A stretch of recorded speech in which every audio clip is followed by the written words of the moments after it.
Je vais donc vous présenter dans ce webinaire le mémoire que j'ai réalisé pour mon admission à l'Institut des actuaires, dont le sujet est la classification a priori de sinistres pour du provisionnement individuel. Alors, ce sera en 4 parties. D'abord, je vais rapidement exposer les principes et enjeux du provisionnement en assurance non-vie. Puis, je vais présenter les modèles utilisés. Ensuite, je pourrai détailler l'application de ces modèles et l'analyse des résultats avant de conclure. Donc, pour présenter rapidement le provisionnement en assurance non-vie spécifiquement, donc c'est un aspect très important puisque ça permet de l'objet du provisionnement est de savoir quel montant doit être mis de côté pour régler les sinistres que l'assureur est engagé à régler, sinistres qu'on ne connaît donc pas encore. C'est donc un problème assez ancien et historiquement, il y a eu des méthodes pour y répondre, méthodes qui sont encore utilisées aujourd'hui et qui reposent principalement sur l'agrégation de sinistres par année de survenance d'une part et de développement d'autre part, ce qui donne donc ce fameux triangle qu'on a illustré ici. Alors, c'est ce provisionnement avec un développement de triangle, donc principalement par la méthode de chain ladder, il a un certain nombre de qualités. Notamment, c'est bien connu et bien maîtrisé par les actuaires. C'est une technique qui a fait ses preuves, qui est utilisée depuis longtemps. C'est assez simple à mettre en place. Le temps de calcul est minime. Ça ne nécessite pas de grosses capacités de calcul. Et on sait que les résultats sont assez robustes quand on a un historique profond. En revanche, il y a aussi un certain nombre de limites à cette méthode. D'abord, une sensibilité à des valeurs aberrantes, ce qui fait qu'en pratique, on a quand même besoin d'examiner manuellement les triangles. Employé comme ça ne permet pas de segmenter bien les données. Et le fait d'agréger les informations de sinistre fait perdre mécaniquement un certain nombre d'informations dont on se dit qu'elles pourraient être utiles potentiellement pour gagner en précision. Et c'est donc pour ça que l'idée du provisionnement individuel ou ligne à ligne apparaît. Donc le principe, c'est simplement d'obtenir une réserve sinistre par sinistre et non plus par agrégation. Et ensuite de sommer toutes ces réserves à la fin pour obtenir les provisions. Alors, ça doit, en théorie, en tout cas, on en attend un certain nombre d'avantages. D'abord, d'utiliser toutes les données disponibles et à partir de ces données, d'avoir un provisionnement plus précis. Avoir une méthode alternative, ça permet aussi de challenger la méthode classique. C'est aussi utile puisque maintenant on a des opportunités plus grandes de capacité de calcul et de traitement de données, donc ça permet de les mettre à profit. On peut éventuellement anticiper ou ajouter à ça une automatisation et ça pourrait répondre à certaines limites que présentent les méthodes agrégées. Alors, il y a un certain nombre de modèles qui ont été proposés pour le provisionnement ligne à ligne. Je vais en présenter 2. Donc, ce mémoire, je l'ai réalisé chez KPMG et le sujet du provisionnement ligne à ligne a déjà été traité dans certains mémoires précédents qui ont conduit à la mise en place de 2 modèles qui sont présentés ici très, très rapidement. L'idée de ces modèles, c'est donc de repartir pour chaque sinistre de la charge qui est la dernière charge connue et ensuite de simuler ce qu'on va avoir, ce qui va se développer dans le futur. Donc, pour le premier modèle qui est dit additif, l'idée, c'est là de simuler à chaque fois, pour chaque année de développement, des paiements incrémentaux. Plus précisément, donc on va simuler chaque année, tant que le sinistre est ouvert, l'ouverture du sinistre, on va la simuler à partir de l'estimateur de Kaplan-Meier, donc il y a une notion de durée de vie. Et les règlements qui sont simulés sont faits à partir d'un paiement qu'on a dans notre base historique, auquel on applique un taux d'inflation puisqu'il va survenir dans le futur. Donc, pour expliquer un peu comment ça se passe en pratique, Si on doit simuler, par exemple, un paiement au développement 8, on va regarder dans notre historique tous les 8e développements et tirer un des paiements qui sont survenus aléatoirement dans cet historique. Et donc, ceci nous permet d'avoir la charge ultime pour un sinistre. On fait ça pour tous les sinistres. Et ensuite, on peut reproduire ce schéma un millier de fois pour avoir 1000 résultats différents et donc une distribution de charge ultime. Ça, c'est le principe du modèle additif. Il y a ensuite un modèle multiplicatif qui est un petit peu sur le même principe et qui ressemble à une version individuelle de Chainladder. Cette fois, on part de la dernière charge connue et chaque année de développement, on va la multiplier par un facteur de développement pour obtenir l'ultime avec un petit raffinement qui est une copule pour tenir compte de corrélations qui ont été développées dans un mémoire spécifique.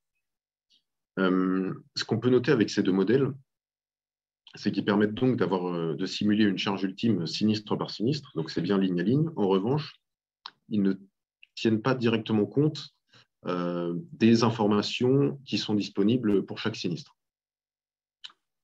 Et donc l'idée de ce mémoire, c'est de classifier a priori les sinistres dans des classes homogènes pour pouvoir faire ces simulations et ces tirages aléatoires dans des classes plus homogènes et donc avoir de meilleurs résultats et tenir compte des informations qu'on a sinistre par sinistre.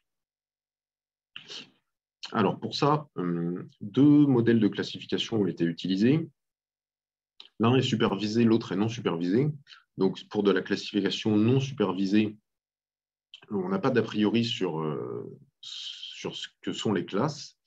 Donc c'est l'algorithme qui va déterminer une structure dans les données. Alors que quand c'est supervisé, là, on définit au début une variable qui indique la classe qu'on cherche. Et ensuite, à partir de ça, on va entraîner l'algorithme pour qu'il puisse attribuer une classe aux observations inconnues. Donc, en l'occurrence, on a utilisé un modèle de chaque. Côté non supervisé, c'est les K moyennes ou K-means. Donc, l'idée, c'est de constituer K groupes homogènes avec une certaine métrique qui vont donc minimiser la variance à l'intérieur de chaque cluster. Donc, ça a l'avantage d'être simple, assez potentiellement visuel en petite dimension. En revanche, ça fonctionne avec des variables quantitatives uniquement. Et du côté supervisé, j'ai utilisé un arbre de classification. Donc là, l'idée de l'arbre, c'est de partir d'un ensemble de données et récursivement de le scinder en deux à chaque fois à partir de la variable qui donne les deux sous-groupes les plus homogènes entre eux ou qui provoque le moins d'erreurs par cette séparation et de continuer comme ça récursivement, ce qui donne donc un arbre binaire. Donc ça, c'est assez intéressant parce que c'est très visuel, ça se représente et c'est donc très interprétable. En revanche, l'entraînement de l'arbre est un problème assez compliqué en soi qui peut donner des optimales locaux. Donc ça, c'est une présentation vraiment théorique. Après, on a des problématiques un petit peu plus actuarielles qui se greffent par-dessus. Donc, je vais présenter comment on a appliqué ces modèles. D'abord, on les a appliqués à une base de données réelle, issue d'un assureur du marché français sur de la responsabilité civile médicale. Donc, c'est une assurance qui couvre les fautes des professionnels de santé. Cette base comporte environ 75 000 lignes avec des sinistres survenus entre 2000 et 2009. Ces sinistres qu'on a donc au niveau individuel. Et pour chaque sinistre, on a un certain nombre d'informations, son évolution dans le temps, donc la charge et les paiements qui sont réalisés par année, et aussi quelques variables en plus qui vont nous renseigner sur la typologie du sinistre, dont certaines sont indiquées dans le tableau en dessous, notamment si un sinistre est corporel ou matériel, s'il est litigieux ou amiable, s'il est tardif ou non tardif. Donc tardif, ça veut dire qu'il a été déclaré dans un exercice postérieur à sa survenance. Et ce qu'on peut remarquer déjà en regardant un petit peu des statistiques descriptives sur ces variables, c'est que, en fonction de ces catégories, les sinistres ne se développent pas pareil. Ce qu'on peut attendre assez logiquement. Les sinistres corporels coûtent plus cher que les matériels. Les sinistres litigieux, donc, qui vont au tribunal, sont aussi plus chers que ceux qui sont réglés à l'amiable. et il y a aussi une durée de vie qui est plus longue pour ces sinistres. Donc déjà, en regardant comme ça, juste de manière descriptive, on se rend compte qu'il peut y avoir des classes à constituer qui permettraient d'avoir des développements plus homogènes. Donc c'est l'idée qui va lancer cette première classification qu'on a appelée déterministe, parce que là, elle consiste simplement à scinder la base en deux à partir d'une des variables et à développer chaque sous-base. Donc sur chacune des deux sous-bases, on va lancer le modèle indépendamment. Ce qui fait qu'à chaque fois, il va tirer dans l'historique de la sous-base. Donc voilà comment ça se présente. Ensuite, on a fait deux types de simulations. Une simulation à l'ultime, puisque c'est le but du modèle, c'est de prédire les ultimes. Le problème, c'est que, évidemment, on ne connaît pas la vraie valeur des ultimes. Donc, pour évaluer les résultats, c'est compliqué. On a donc fait aussi une simulation à 1 an pour faire du backtesting. Donc ça, l'idée du backtesting, c'est en fait de simuler une année qu'on connaît déjà. On se place, donc là, la base s'arrête à 2019, donc on fait comme si les informations s'arrêtaient en 2018, et on va simuler l'année 2019 et comparer nos résultats à ce qui s'est réellement produit en 2019, ce qui permet de calculer des indicateurs d'erreur et donc de comparer à la réalité. Donc, on a fait ces deux choses. Il y a quelques résultats qui sont présentés rapidement. Alors, le tableau, je ne vais pas commenter toutes les cases en détail, mais c'est pour montrer un petit peu une des grilles d'analyse qui a été utilisée. On a d'une part le modèle dit sans séparation, mais pour lequel on a regroupé les résultats dans les classes corporelles et matérielles. Et en dessous, le modèle avec séparation, où cette fois, on a simulé une fois sur la classe corporelle, une fois sur la classe matérielle, et ensuite, on a agrégé les résultats pour avoir le total. Donc, ce qu'on voit avec ce type de classification, c'est que la réserve à 1 an entre les deux modèles ne change pas vraiment au niveau global. En revanche, il y a une réallocation quand on fait une classification, puisque la réserve augmente sur les corporels et diminue sur les matériels. Donc ça, c'est assez satisfaisant. Ça correspond à un effet qu'on attend, à la fois par rapport à ce qu'on a observé et par rapport à ce qu'on connaît. Et au niveau des indicateurs d'erreur, l'erreur ne diminue pas au global. En revanche, sur la petite classe des sinistres matériels, les erreurs diminuent. Donc c'est intéressant. Ce qui est un petit peu moins satisfaisant, c'est qu'elle ne diminue pas sur l'autre classe des corporels.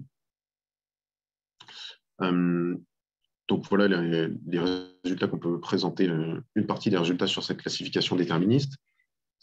Pour donner un bilan un petit peu plus général, on peut dire que, bon, là c'était présenté sur le modèle additif, un des deux modèles qu'on a, qu'au niveau multiplicatif, on a les mêmes tendances. Là, la séparation a été faite sur une variable. On peut aussi la faire sur d'autres variables.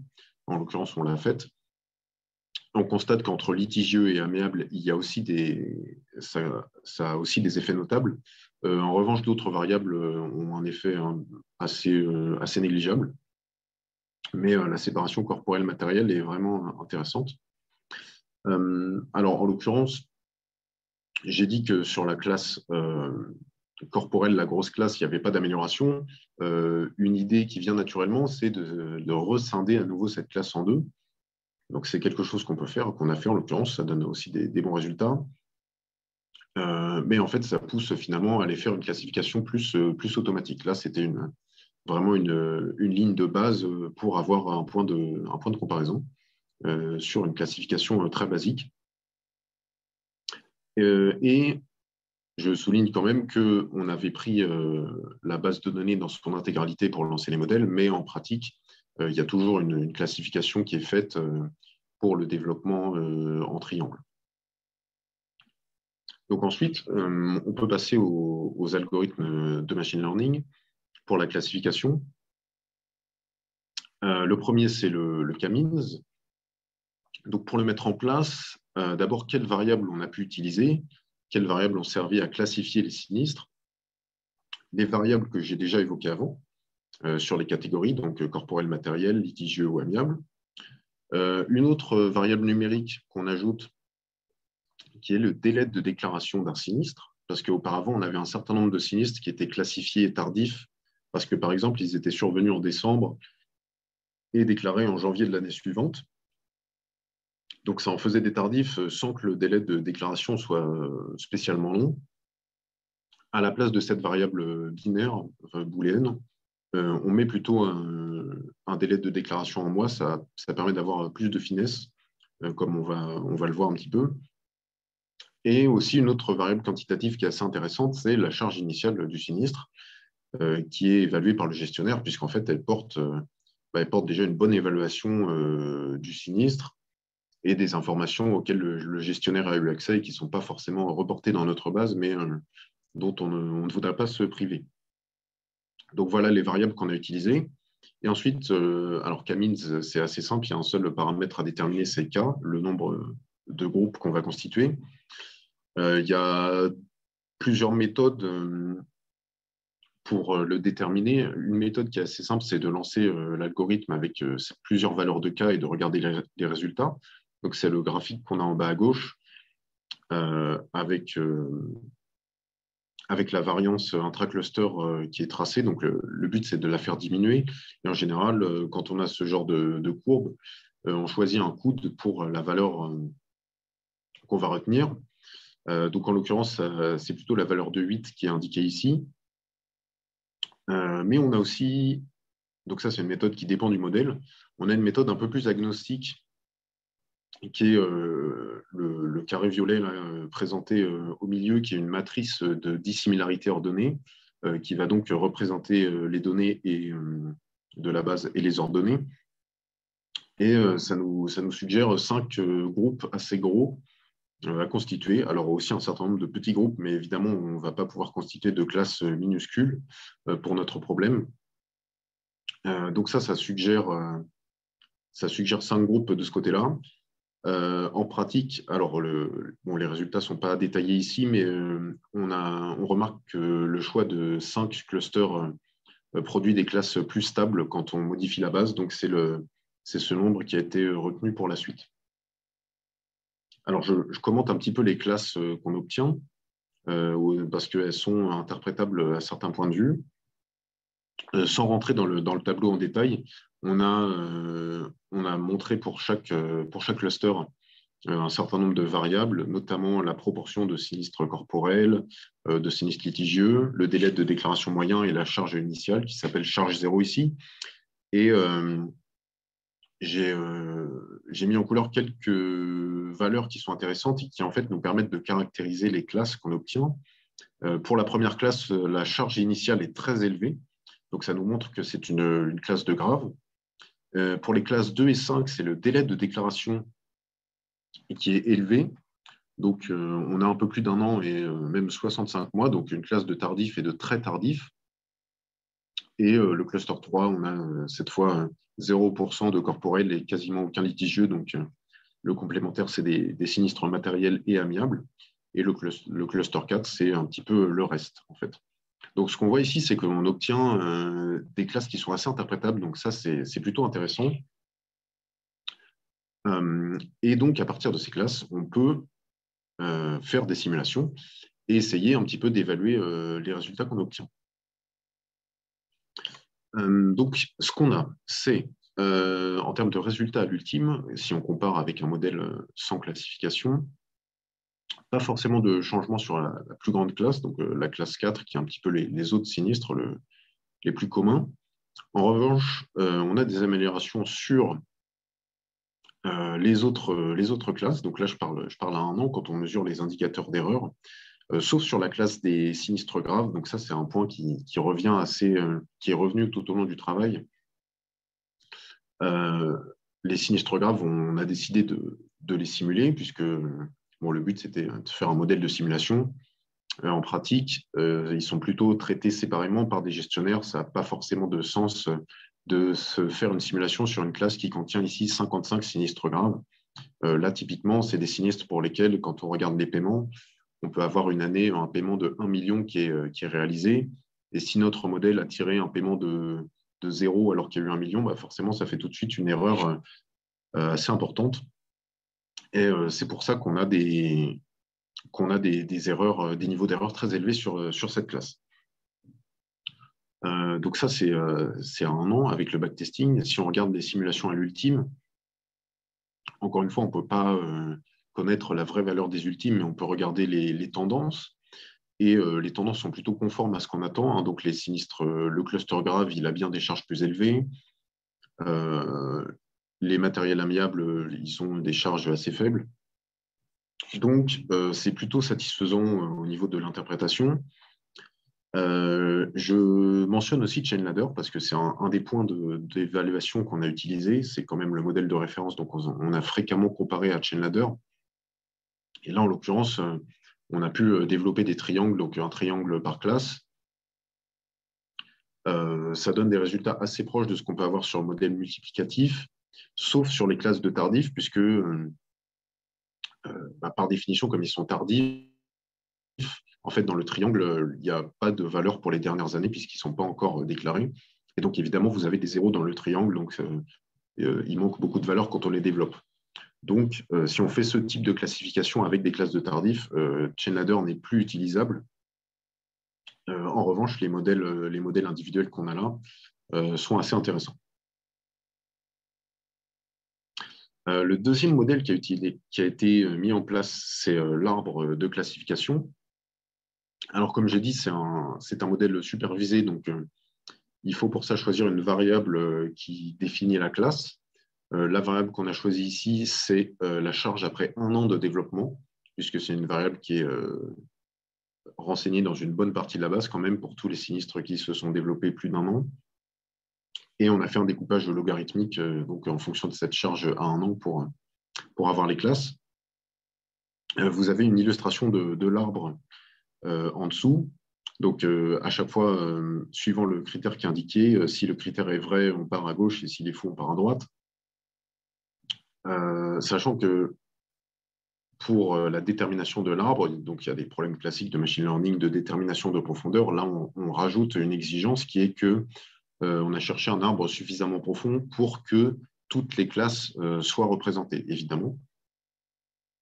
Et donc, dans cet arbre qu'on obtient, on voit que la charge initiale, qui s'appelle là charge 0, apparaît souvent. Donc, effectivement, c'est un très bon prédicteur de la charge à 1 an. Donc, ça, c'est assez peu étonnant.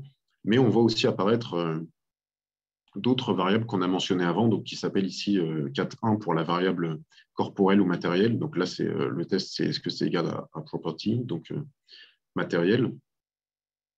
On voit que cette variable qu'on avait identifiée un peu manuellement, elle a aussi un effet important quand on fait une classification automatique.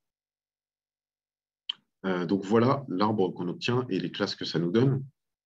Alors, pour les résultats que ça donne, encore une fois, il y a un tableau puisqu'on s'est reposé dessus pour analyser les résultats. Je vais commenter un seul chiffre. On a donc des résultats qui sont cohérents à l'ultime avec les classes. Donc, plus la classe correspond à une charge à 1 an élevée, plus les charges ultimes vont être élevées. Ça, c'est assez intéressant. Cependant, on voit sur la classe la plus grave, donc celle de tout à droite, qu'on a une différence très marquée entre les modèles additifs et multiplicatifs. Alors, on a remarqué une tendance globale que je commenterai un petit peu après, qui est que le modèle multiplicatif prédit généralement plus. Mais là, la différence est très, très élevée. Donc, ça disqualifie un petit peu le modèle multiplicatif sur ce point, en tout cas sur cette classe de grave, et ça montre encore une fois que même si on a tenu à tout intégrer dans le modèle, ça a quand même plus de sens de laisser, de ne pas simuler les sinistres les plus graves comme les autres, et plutôt de faire une méthode séparée ou de les évaluer simplement au dossier par les gestionnaires.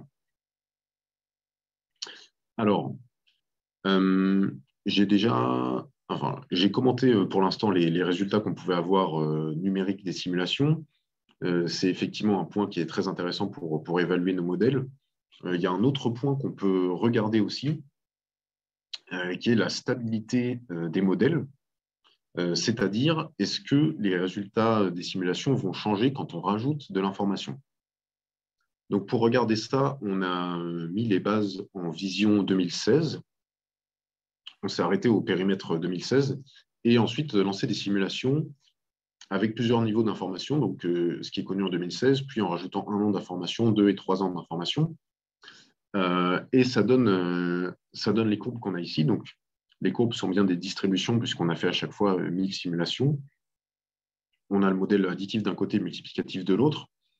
Alors, ça fait ressortir plusieurs choses, dont certaines que je vais mentionner ici. Le modèle additif est plus stable, donc ça, c'est assez intéressant. Ça fait un gros point en faveur du modèle additif. Alors, il y a une question d'échelle aussi sur les graphes, mais les courbes du modèle additif sont bien plus resserrées. C'est effectivement un avantage de ce modèle qui ressort et qu'on ne voyait pas forcément en regardant juste les prédictions ultimes. Le modèle multiplicatif, alors ce n'est pas forcément détaillé ici, mais on a remarqué qu'il était sensible aux effets sur les diagonales.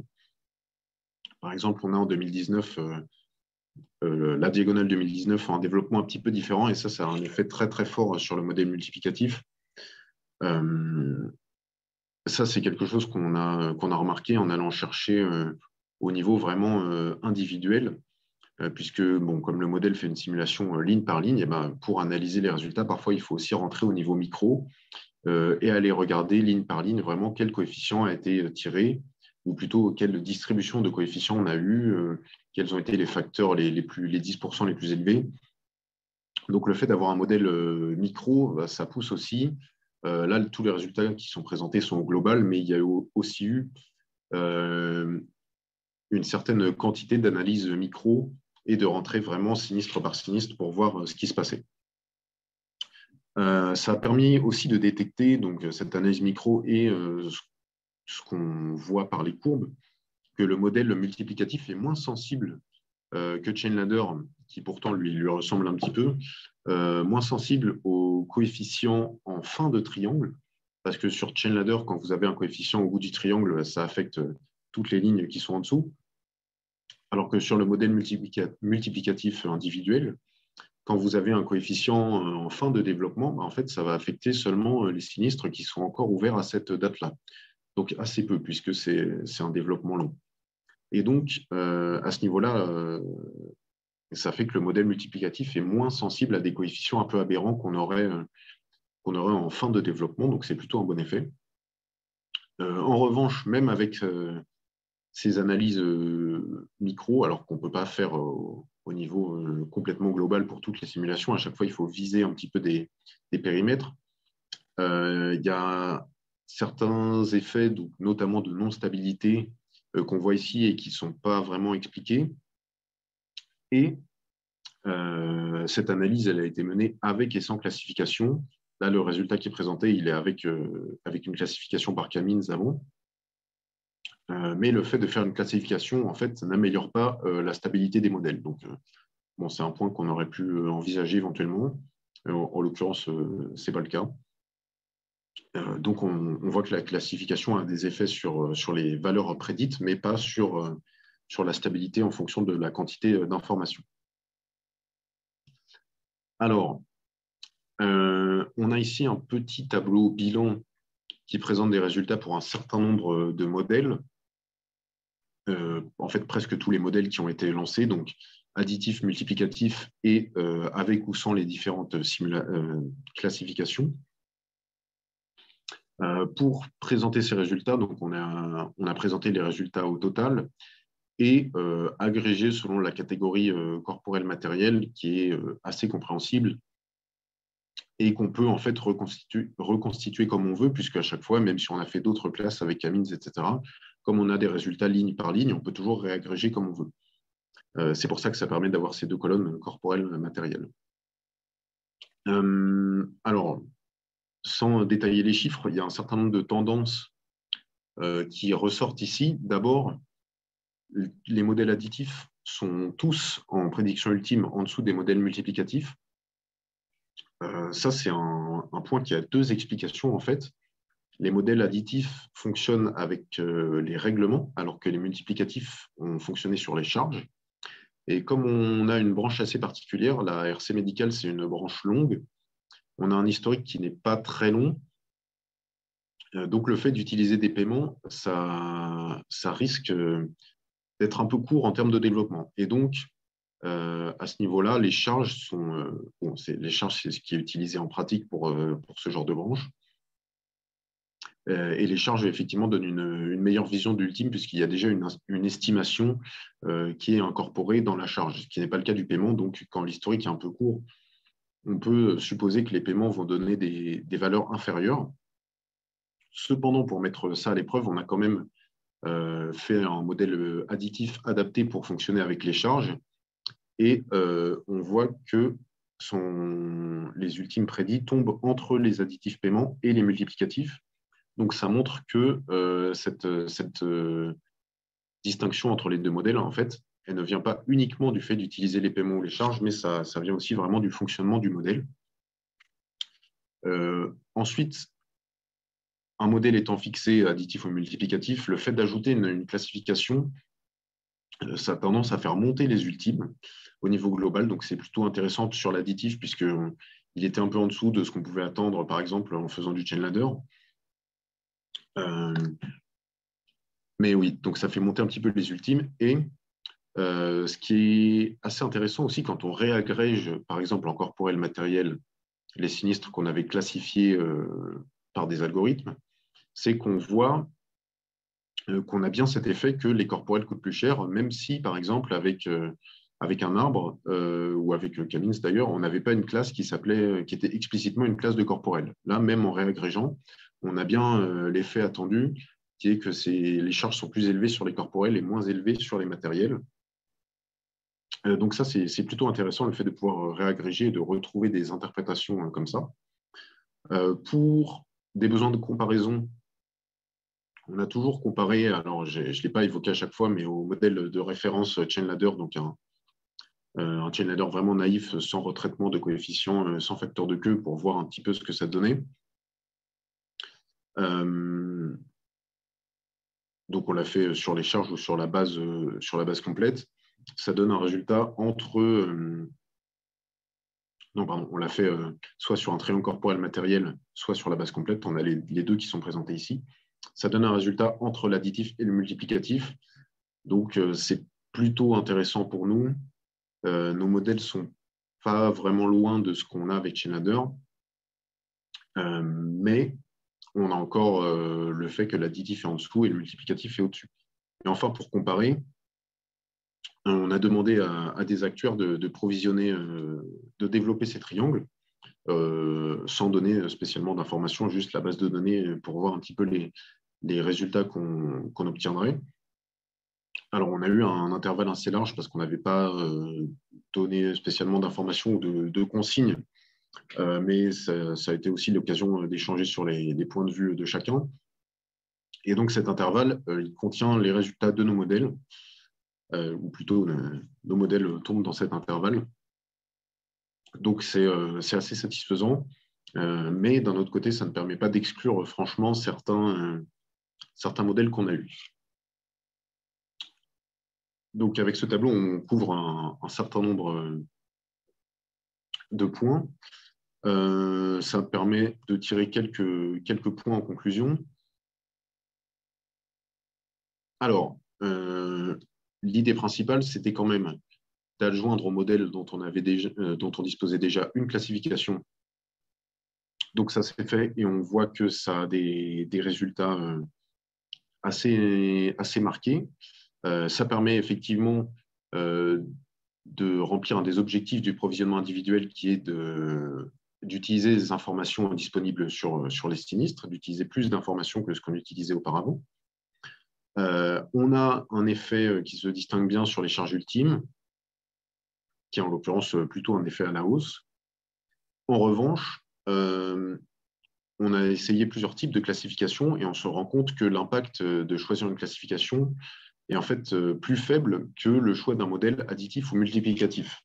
Donc finalement, ce n'est pas forcément ce point qui a le plus d'importance, même si on l'a bien étudié. Et ensuite, pour mentionner quand même de limite à ce travail. Il a été fait sur une branche très particulière qui est la RC médicale, avec un nombre de variables pour la classification assez faible. Finalement, la quantité d'informations sur les sinistres restait assez limitée. L'historique aussi était assez limité. Donc, d'autres mémoires ont été lancées sur un sujet similaire avec éventuellement avec des bases de données différentes pour explorer d'autres aspects avec d'autres données ou un historique plus profond ou une plus grande quantité de données. Je vous remercie. Alors, je vais regarder un petit peu un certain nombre de questions qui ont été posées. Alors, je vais reprendre déjà une première question sur la distinction corporelle-matérielle. Effectivement, vous avez identifié une limite, enfin, corporelle-matérielle, oui. En fait, amiable litigieux, c'est une des limites du travail, qui est qu'on on avait cette variable une fois pour toutes, alors que les sinistres peuvent passer de commencer amiable et finir litigieux. Donc, c'est un point qu'on n'avait pas, on n'avait pas cette information développement par développement. Donc, on est parti du principe que c'était litigieux une fois pour toutes et on les a classifiés comme tels. Effectivement, c'est une limite compte tenu de la quantité d'informations un petit peu limitée dont on disposait, le fait ou éventuellement de ne pas pouvoir croiser avec d'autres bases. Donc, c'est un choix qui a été fait sur ce travail. Alors, sur la question de, effectivement, est-ce que certaines lignes d'affaires fonctionnent plus ou moins bien avec ce type d'approche. En fait, je vais vous renvoyer à certains mémoires qui sont pas encore soutenus, mais sur les mémoires précédents que j'ai évoqués ont aussi été faits sur la base RC médicale. D'un côté, comme c'est une branche assez particulière, on a supposé qu'on pouvait avoir des résultats intéressants dessus, notamment pour les questions de durée de vie des sinistres. D'un autre côté, effectivement, on a peut-être intégré dans notre modèle en fait, ou dans nos analyses de résultats des caractéristiques très particulières de la branche. Et c'est aussi pour ça qu'on a ensuite relancé un travail du même ordre avec une approche un petit peu différente sur une base de RC auto, donc quelque chose qui est peut-être un petit peu plus classique. En revanche, sur cette base, on avait aussi une question de volume de données à traiter. Mais ça a permis d'avoir des résultats un petit peu différents.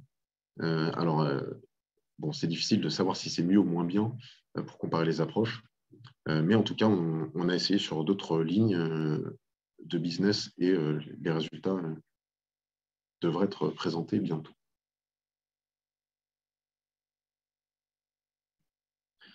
Alors, je vois une question sur les résultats contre-intuitifs. C'est vrai que je ne les ai pas forcément mis beaucoup en avant dans la présentation, mais un point qui a été un petit peu contre-intuitif, c'est par exemple le fait que sur la classification déterministe, l'erreur ne diminue que sur une des deux classes. Ce point-là n'a pas été facilement explicable, même en rentrant au niveau micro dans les données. C'était assez intriguant. Et puis, les questions de stabilité des modèles qui sont assez compliquées. On peut évaluer la stabilité, mais après, qu'est-ce qui fait que c'est stable ou pas vraiment dans le fonctionnement? C'est un petit peu compliqué à déterminer. Après, au niveau des résultats, enfin des montants d'ultime prédits, on n'avait pas forcément d'a priori sur les montants à atteindre. Donc, rien de contre-intuitif là-dessus. C'était plutôt justement attendu, hein, comme j'ai dit, les sinistres matériels coûtent moins cher, etc. À ce niveau-là, ça allait, si je puis dire. Et je vois qu'il y a des questions sur comment ça peut être mis en place donc, dans une compagnie d'assurance. Alors, bon, là, c'était fait chez KPMG, donc dans un cabinet de conseil avec des données fournies par une compagnie d'assurance. Donc, on fait ça donc, pour de la recherche. Je peux te dire que ce modèle, avec ce travail, on a eu des résultats assez intéressants sur le modèle. Ça nous a permis de découvrir d'autres aspects, de voir des comparaisons avec Chainladder. Évidemment, ce n'est pas en mesure de remplacer un provisionnement classique, ne serait-ce parce que certains aspects sont encore un petit peu pas clairs, où il y a encore des comportements qu'on n'arrive pas très bien à expliquer. Donc, à l'heure actuelle, c'est encore assez intéressant, mais ce n'est pas implémentable pour remplacer complètement du provisionnement. À la limite, on peut l'utiliser en complément pour certaines choses.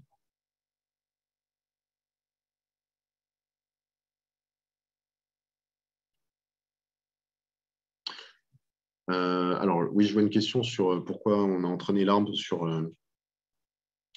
les classes et pas sur les montants de charge directement. Parce qu'en fait, l'idée, c'était quand même d'utiliser les modèles qu'on avait, les modèles de développement ligne à ligne, et pas de refaire un modèle complètement différent pour prédire une charge, donc un modèle seul de régression.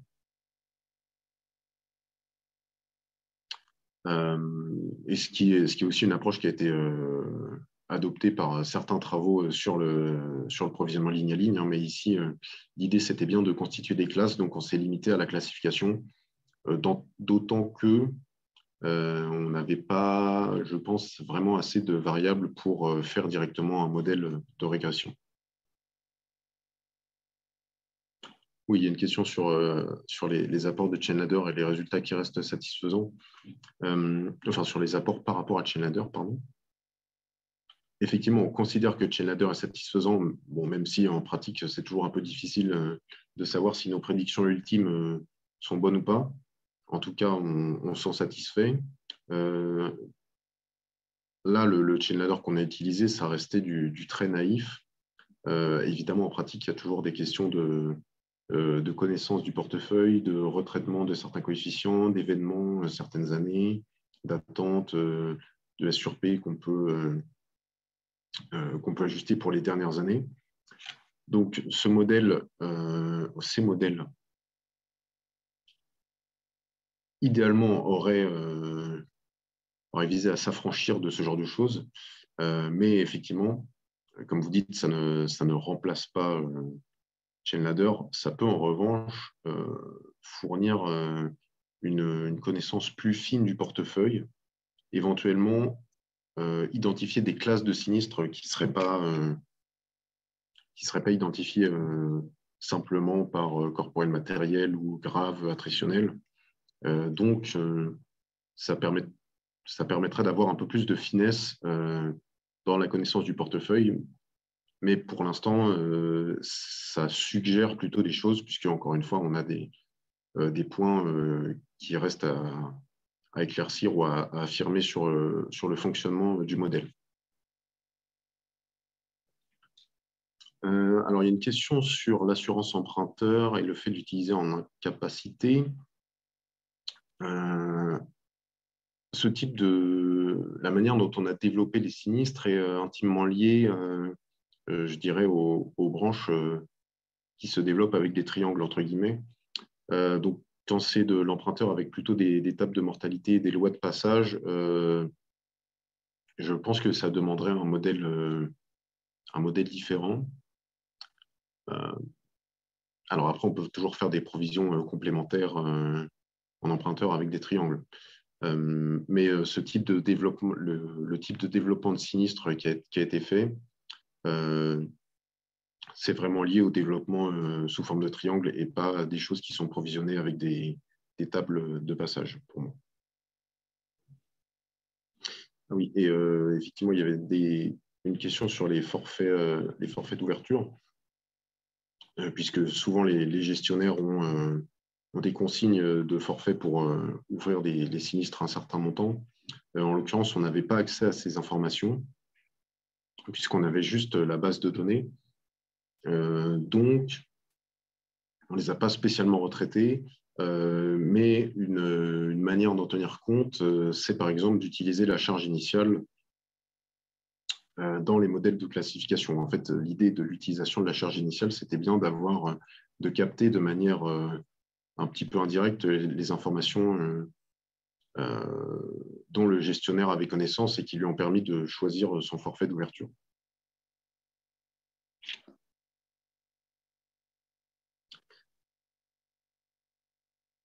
Alors, je pense que j'ai traité toutes les questions que j'ai vues. Bon, dans ce cas-là, s'il n'y a pas d'autres questions, je vous remercie pour votre attention. J'espère que ça vous aura intéressé. Et puis, je vais vous souhaiter une bonne journée.